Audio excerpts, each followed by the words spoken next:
आइए एक छोटी सी कहानी शिक्षा प्रदान सुना। एक गांव में एक बुढ़िया रहती थी और उसका एक बेटा था। बेटे की शादी हो गई और उसकी बहू आ गई। बहू पढ़ी लिखी थी, बहुत चालाक। फिर बुढ़िया रोज जाती थी। गरीबी में ही परिवार बीतता था उसका जीवन। गरीब रोज बुढ़िया जाती थी बाहर और कुछ न कुछ कमा के ले आती। कुछ दिन के बाद कुछ भी नहीं मिलता था, घर खाली रहता था। तो बहू उसकी देखी तो कही कि माता जी, जब आप घर में आया करें तो कुछ न कुछ हाथ में अपने जरूर लाया। बुढ़िया कही कि ठीक है। तो एक दिन गई, कागज का टुकड़ा पाई, दूसरे दिन लकड़ी पाई, तीसरे दिन और कोई सामान पाई। इस तरह से रोज कुछ न कुछ अपने हाथ में लेके आती। एक दिन कुछ भी नहीं मिला तो उसको देखी एक मरा हुआ सांप पड़ा हुआ रास्ते। लकड़ी से उठाई और उस सांप को लेके आके दे दी। बहू देखी, कहीं तो मरा हुआ सांप बात नहीं है।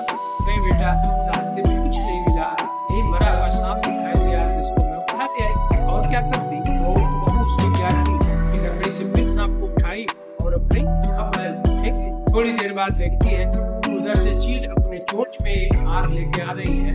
और जब सांप का मरा हुआ सांप को देखी चील, तो वही हार को गिरा दी उसके कपड़े पर और मरे हुए सांप को उठाई और उड़ी। यह पूरा वाकया उसकी बहू देख रही। बहू क्या थी, उसी डंडे से फिर हार को उतारी और ये तो बहुत अच्छा हीरे का हार।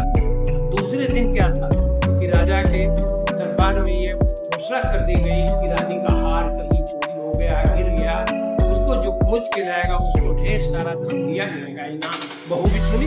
बहू अपने माता जी से कही कि माता जी, आप जाइए राज दरबार में और कहिए कि एक हार हमारे यहाँ कपड़े पर गिरा हुआ मिला है, क्या सही है? आप देख के पहचान। फिर राजा कहे कि अच्छा। बहुत खुशी हुई भाई, रानी भी बहुत खुश हुई। इसके बाद राज दरबारियों को भेजे, बुढ़िया के साथ घर आए और उसी हार को लेके बुढ़िया के साथ के सिपाही गए। और जब दिखाए हार को तो रानी बहुत प्रसन्न हुई कि यह तो वही हार जो मुझे मिल गया।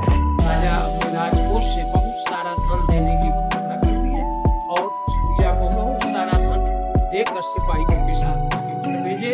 इस तरह से वह परिवार बहुत खुशहाल हो गया, धन धान से भरपूर हो गया। यह बहुत इतनी तेज थी कि उसकी वजह से उसके कारनामे